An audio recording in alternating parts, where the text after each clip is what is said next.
നമസ്കാരം. വർത്തമാനത്തിലേക്ക് സ്വാഗതം. ഇന്നലെ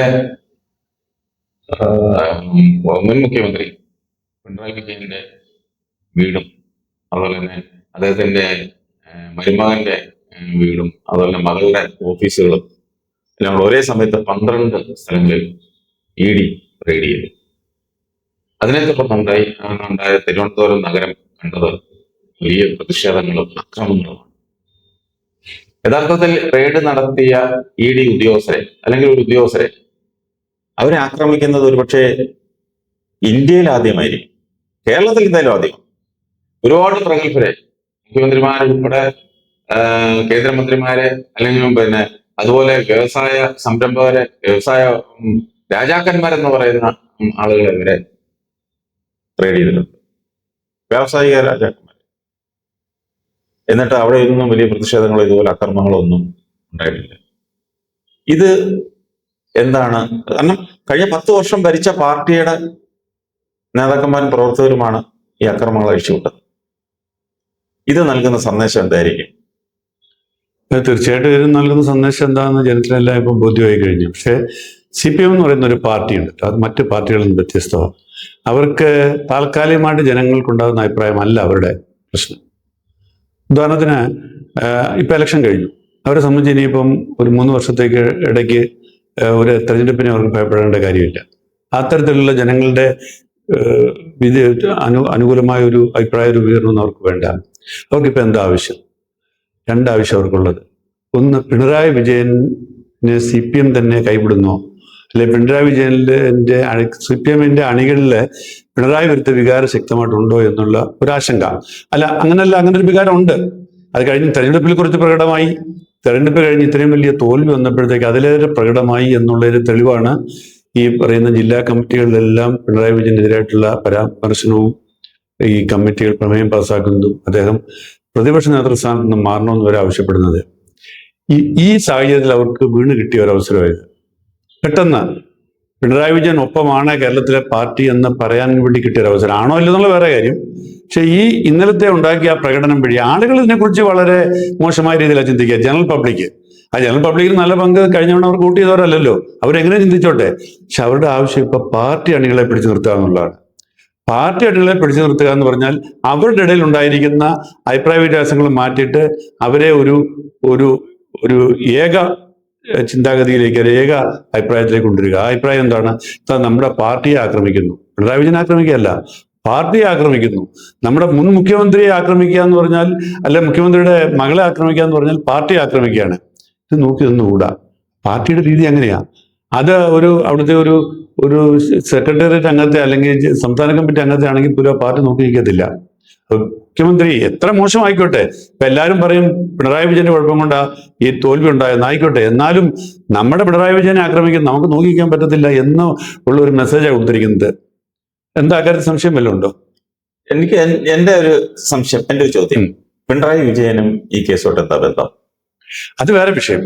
പിണറായി വിജയൻ ആ കേസുമായിട്ട് ബന്ധമുണ്ടല്ലോ. ഇത് ഇന്നലെ പാർട്ടി അണികൾ അല്ലെങ്കിൽ പാർട്ടി പ്രവർത്തകർ അല്ലെങ്കിൽ പാർട്ടി നേതാക്കന്മാർ ആവേശം കൊടുത്ത്, അവർക്ക് സന്ദേശം കൊടുത്ത് തെരുവിലേക്ക് വലിച്ചിറക്കി ഈ വിഷയങ്ങളെല്ലാം ഉണ്ടാക്കിയത് പിണറായി വിജയന്റെ പേര് പറഞ്ഞാണ്. അല്ലല്ല, പിണറായി വിജയന്റെ പേര് പറഞ്ഞാണ്. പിണറായി വിജയന്റെ മുൻ മുഖ്യമന്ത്രി ആക്രമിക്കുന്നു, അല്ലെങ്കിൽ പിണറായി വിജയനെ പ്രതികൂട്ടി കയറ്റി നിർത്തുന്നു, അല്ലെങ്കിൽ പിണറായി വിജയനെ പരിഹസിക്കാനാണ് നടത്തുന്നത്. ഇത് ഈ കേസും പിണറായി വിജയനുമായിട്ട് യാതൊരു ബന്ധവുമില്ല. പിണറായി വിജയനെ ശരിക്കും ഇതിനകത്ത് പ്രതിയാക്കില്ല എന്ന് താങ്കൾക്ക് എന്താ ഉറപ്പ്? ഇതുവരെ ആക്കിയിട്ടില്ലല്ലോ. അല്ല, ആക്കിയിട്ടില്ല, ആക്കാൻ സമയമുണ്ടല്ലോ. അല്ല, ഈ കേസ് രജിസ്റ്റർ ചെയ്തിട്ടില്ല ഇതുവരെ. ഇവര് ഇപ്പൊ റെയ്ഡ് നടത്തുന്നേ ഉള്ളൂ, കേസായിട്ടില്ല. കേസായിട്ടില്ല. പിണറായി വിജയൻ പ്രതിയാകോ ഇല്ലയോ എന്നുള്ളത് വരാൻ പോകുന്ന കാര്യം. പക്ഷെ കേരളത്തിന്റെ ഒരു മുൻ മുഖ്യമന്ത്രിമാരുടെയും വീടുകളിൽ ഇതുവരെ ഇങ്ങനെ റെയ്ഡ് നടന്നിട്ടില്ല. ഇതിപ്പോ ഈ കേസിലെ പ്രതിസ്ഥാനത്ത് നിൽക്കുന്ന അല്ലെങ്കിൽ പ്രതി എന്ന് ആരോപിക്കുന്ന എക്സാലോജിക്കിന്റെ MD വീണ വിജയൻ മുഖ്യമന്ത്രിയോടൊപ്പം താമസിക്കുന്നത് കൊണ്ടാണ് ആ വീട് റെയ്ഡ് ചെയ്തത്. അല്ലെങ്കിൽ ഇപ്പൊ വീണ വിജയൻ വേറെ താമസിക്കുന്നെങ്കിൽ വീണ വിജയന്റെ വീട് റെയ്ഡ് ചെയ്യും. ഇതിനകത്തെ മെസ്സേജ് ഇത്രയേ ഉള്ളൂ. മകളാണ് അല്ല മകനാണ് ആരെ പ്രതിയായെന്ന് പറഞ്ഞാൽ ഒരു CPM-ന്റെ ഉന്നത നേതാവിന്റെ വീട്ടിൽ റെയ്ഡ് ചെയ്യാൻ നിങ്ങൾക്ക് എന്ത് കാര്യം എന്നുള്ള ചോദ്യമാണ്. അത് മുഖ്യമന്ത്രി ആയിരുന്നെങ്കിൽ കേരളം കത്തിയേനെ. അവർ മുഖ്യമന്ത്രി സ്ഥാനം പോയതുകൊണ്ടാണ് അവർ ധൈര്യമായിട്ട് റെയ്ഡ് നടത്തിയത് എന്നാണ് ഞാൻ മനസ്സിലാക്കുന്നത്. മുഖ്യമന്ത്രി ആയിരുന്നെങ്കിൽ കേരളം കത്തിയേനെ. കാരണം മുഖ്യമന്ത്രി ആയിരിക്കുന്ന പിണറായി വിജയന്റെ വീട്ടിൽ റെയ്ഡ് നടത്താൻ, അന്ന് റെയ്ഡ് നടത്താൻ ശ്രമിച്ചിരുന്നെങ്കിൽ റെയ്ഡ് ഉദ്യോഗസ്ഥന്മാരെ പോലീസുകാര് പാക്ക് ചെയ്തതിനുണ്ട്. എന്താ സംശയമുണ്ടോ? അതുകൊണ്ട് തന്നെ ആയിരിക്കണം ഇ ഡി ആരും മുദ്രഞ്ഞത്. കാരണം കേരളം ആ കാര്യത്തിൽ മറ്റു സംസ്ഥാനങ്ങളിൽ നിന്ന് വ്യത്യസ്തമാണ്. കാരണം ഡൽഹിയില് കെജ്രിവാളിനെ വീട്ടിൽ റെയ്ഡ് നടത്തി കെജ്രിവാളിനെ അറസ്റ്റ് ചെയ്തു. അവിടെ ഇത് പ്രകടനവും പ്രതിഷേധമൊക്കെ ഉണ്ടായി. ഇതുപോലെ ആരെങ്കിലും വണ്ടി തകർത്തോ? ഉദ്യോഗസ്ഥന്മാരെ ആക്രമിച്ചോ? നമുക്കൊരു പണ്ട് കരുണാനിധി പിന്നെ തോറ്റപ്പം ജയലളിത വന്നപ്പോഴേ കരുണാനിധിയുടെ വീട്ടിൽ പോയി അറസ്റ്റ് ചെയ്യാൻ പോയി പോലീസ്. കരുണാനിധിയുടെ മുണ്ട് വരെ ഉടുത്തിരുന്ന മുണ്ട് വരെ അഴിഞ്ഞു പോയി. ഞാൻ പറഞ്ഞത് എന്നിട്ട് അവിടെ വല്ല നടന്നു. അതാ പറഞ്ഞത്. ഇവിടെ അങ്ങനെയല്ല, കയ്യൂക്കുള്ളവൻ കാര്യക്കാരൻ, ഇവിടെ ഞങ്ങൾ ഇത് ചെയ്യും എന്നുള്ളൊരു മെസ്സേജ് കൊടുക്കുകയാണ്. അതൊരു വശം. രണ്ടാമത്, ഞാൻ നേരത്തെ പറഞ്ഞ പാർട്ടിക്ക് ഇപ്പോൾ ഉണ്ടായിരിക്കുന്ന ക്ഷീണവും പാർട്ടിയിൽ ഇപ്പോൾ രൂപപ്പെടാൻ സാധ്യതയുള്ള ആ ഒരു വിഭാഗീയതയും തടയാൻ വേണ്ടിയിട്ട് കിട്ടിയ ഒരു അവസരം അവർ ഉപയോഗിക്കുന്നു. അത് വിജയിക്കുമോ ഇല്ലെന്നുള്ള രണ്ടാമത്തെ കാര്യം. പക്ഷെ ഭംഗിയായിട്ട് അത് ഉപയോഗിക്കാനുള്ള ശ്രമമാണ് നടക്കുന്നത്. ഇതിന് ഉദാഹരണം പറയാം. പിണറായി വിജയന്റെ സ്റ്റേറ്റ്മെന്റിലെ വാചകങ്ങൾ ശ്രദ്ധിച്ചോ? പിണറായി വിജയൻ പറഞ്ഞെന്താ? ഒരു പാർട്ടിയിൽ ഒരാൾക്ക് ഒരു പ്രതിസന്ധി ഉണ്ടാകുമ്പോൾ പാർട്ടിയെ കൂടെ നിൽക്കും എന്നുള്ളൊരു തെളിവാണിത് എന്ന് പറഞ്ഞാൽ എൻ്റെ കൂടെ പാർട്ടി ഉണ്ട് എന്നുള്ള മെസ്സേജാണ്. ഇവിടെ ഒന്നുകൂടെ എടുത്ത വാചകങ്ങൾ വായിച്ചു നോക്കൂ, വളരെ ക്ലിയർ ആണ്. ഇവിടെ ഇപ്പൊ നടന്ന പ്രതിഷേധവും ആക്രമണവും ഒക്കെ എൻ്റെ കൂടെ തന്നെയാണ് പാർട്ടി, എന്നെ പാർട്ടി കൈവിട്ടിട്ടില്ല എന്നുള്ളതിന്റെ തെളിവാണ് എന്നാണ് പിണറായി വിജയൻ പറഞ്ഞത്. അപ്പൊ പിന്നെ ഇത് കൂട്ടി വായിച്ചു കഴിഞ്ഞാൽ പിന്നെ പ്രശ്നമൊന്നുമില്ല. പിന്നെ ആരോടും അയ്യോ നിങ്ങൾ എന്തിനാ ഇങ്ങനെയൊക്കെ ചെയ്യുന്നത്, പാവങ്ങൾ നിങ്ങൾ അങ്ങനൊന്നും പറയേണ്ട കാര്യമില്ല. ഇതെല്ലാം അവർ കാൽക്കുലേറ്റ് ചെയ്ത്. പിന്നെ രണ്ടാമത്തെ കാര്യം, ആരാ ഇതിനകത്തെ പ്രതികള്? പിണറായി വിജയൻ അല്ല, പിന്നെ ഇവിടുത്തെ CPM സെക്രട്ടറി അല്ല, CPM ജില്ലാ സെക്രട്ടറി അല്ല. അവരോട് കൈകെട്ടി നിന്നേ ഉള്ളൂ. മുൻ മന്ത്രിമാരും കൈകെട്ടി നിന്നേ ഉള്ളൂ. ഇത് ചെയ്യാൻ വേണ്ടി വേറെ കുറെ ആൾക്കാരുണ്ട്. പാവപ്പെട്ട ചെറുപ്പക്കാരൊന്നുമല്ല, ചെറുപ്പക്കാര്, ഡിവൈഎഫ്ഐ പ്രവർത്തകർ, അല്ലെങ്കിൽ ഡിവൈഎഫ്ഐ പ്രവർത്തകർ പോലും ആയിരിക്കണമെന്നില്ല, ഇതിനു വേണ്ടി ഡിവൈഎഫ്ഐ ചേർന്നവരായിരിക്കാം. പാർട്ടിയായിട്ട് ബന്ധമില്ലാത്ത ആളുകൾ വരുന്നുണ്ട്. ഇതിപ്പോ മൊത്തം 7 അവരെ പാവങ്ങളായിട്ട് എന്തിനാ കാണുന്നത്? അവരൊരിക്കലും പാവങ്ങളല്ല. അതാണ് ഒരാവശ്യത്തിന് ഇറങ്ങിച്ചാടി അവർ കൃത്യമായിട്ട് അവരുടെ നിയോഗവും അവരുടെ ദൗത്യവും അവർ കൃത്യമായിട്ട് അറിയാം. അവർ വരുന്നത് അവരെ അറസ്റ്റ് ചെയ്യുമെന്നും അവരെ ചിലപ്പോൾ കേസെടുക്കുമെന്നും അവരെ ജയിലിൽ അയക്കുമെന്നും ഒക്കെ കണക്ക് കൂട്ടി ജയിലിൽ എത്ര കാലം കിടക്കേണ്ടി വരുമെന്നും കൂടി ചിന്തിച്ചിട്ട് വരുന്നവരാണെന്ന് ദയവായിട്ട് നിങ്ങൾ മനസ്സിലാക്കുക. നിങ്ങൾ ഈ കേരളത്തിലാണ് ജീവിക്കുന്നതെങ്കിൽ, നിങ്ങൾക്ക് CPM-ന് രാഷ്ട്രീയം അറിയാമെങ്കിൽ നിങ്ങൾ ഇങ്ങനൊരു ചോദ്യം ചോദിക്കില്ല. കാരണം ഇതെല്ലാം കൃത്യമായിട്ട് അളന്നു തൂക്കി എടുക്കുന്ന കാര്യങ്ങളാണ്.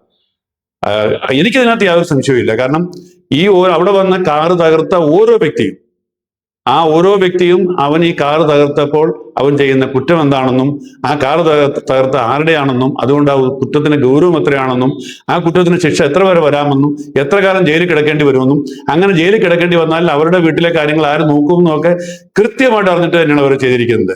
അതുകൊണ്ടാണല്ലോ പിന്നെ രമേശ് ചെന്നിത്തല പറഞ്ഞത് ഇത് വളരെ കാരണം ഇത് കണ്ണൂരിൽ ഉണ്ടായില്ല, ഇത് കോഴിക്കോട്ടുണ്ടായില്ല, ഇതുണ്ടായത് തിരുവനന്തപുരത്ത് മാത്രമാണ്. അത് കാൽക്കുലേറ്റ് ചെയ്തുണ്ടാക്കിയത്, യാതൊരു സംശയമില്ല കാര്യത്തില്.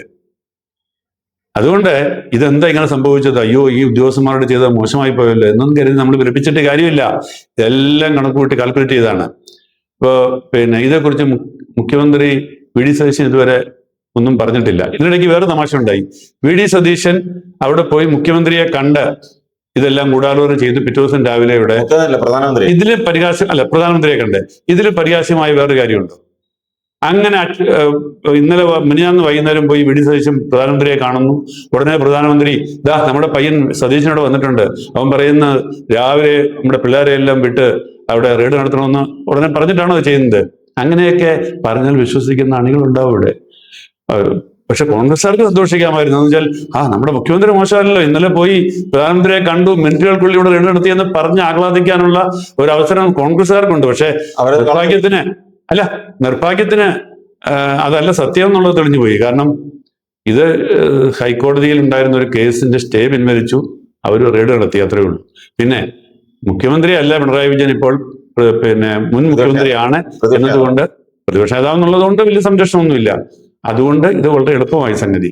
പക്ഷെ അവർ പാർട്ടിയുടെ കരുത്ത് കാണിച്ചു, അവർ കാറ് തകർത്തു, അവർ പ്രതിഷേധം അറിയിച്ചു. ഇനിയും ഞങ്ങളുടെ നേതാവിനെ തൊട്ടാൽ എന്ത് സംഭവിക്കുന്നുള്ളതിന് മുന്നറിയിപ്പ് നൽകി. ആ ഒരു സന്ദേശമാണ്. പക്ഷെ നടക്കാൻ പോകുന്ന ഇനിയും വേറൊന്നാണ്.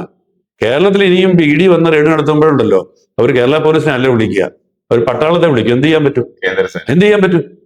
ഇതുവരെ വിളിച്ചിട്ടില്ല. കാരണം ഇതുവരെ വിളിച്ചിരുന്നെങ്കിൽ എന്താ ഞങ്ങളുടെ പോലീസിന് ഇത് നിങ്ങൾക്ക് സംരക്ഷണം നൽകാനുള്ള കഴിവില്ലെന്ന് ചോദിച്ചതന്നെ അവര്. ഇപ്പം ഇതിനകത്ത് രമേശ് ചെന്നിത്തല പറയുന്ന ഒരു കാര്യമുണ്ട്. അതായത് ഞങ്ങളോട് പറഞ്ഞില്ല, ഞങ്ങളുടെ പോലീസിന്റെ സഹായം തേടിയില്ല, ഞങ്ങൾ ഇത് അറിഞ്ഞു കേട്ട് ചെന്നാണ്. അത് ശരിയാണെങ്കിലും ഓക്കെ, നമ്മുടെ പോലീസിനെ കുറ്റപ്പെടുത്തിയിട്ട് കാര്യമില്ല. പക്ഷെ പോലീസിനോട് പറഞ്ഞിട്ടാണെങ്കിൽ ഇതിനകത്ത് എനിക്കൊന്ന് ഇതിനകത്തൊക്കെ ചില പ്രോട്ടോകോൾ വേണം. അതായത് ഇത് റെയ്ഡ് തുടങ്ങുന്ന സമയത്ത് കേരള പോലീസിനെ പോലും അറിയിച്ചെന്ന് വരില്ല, കാരണം ഇത് രഹസ്യമായിട്ട് വേണം ചെയ്യേണ്ട സംഗതിയാണ്.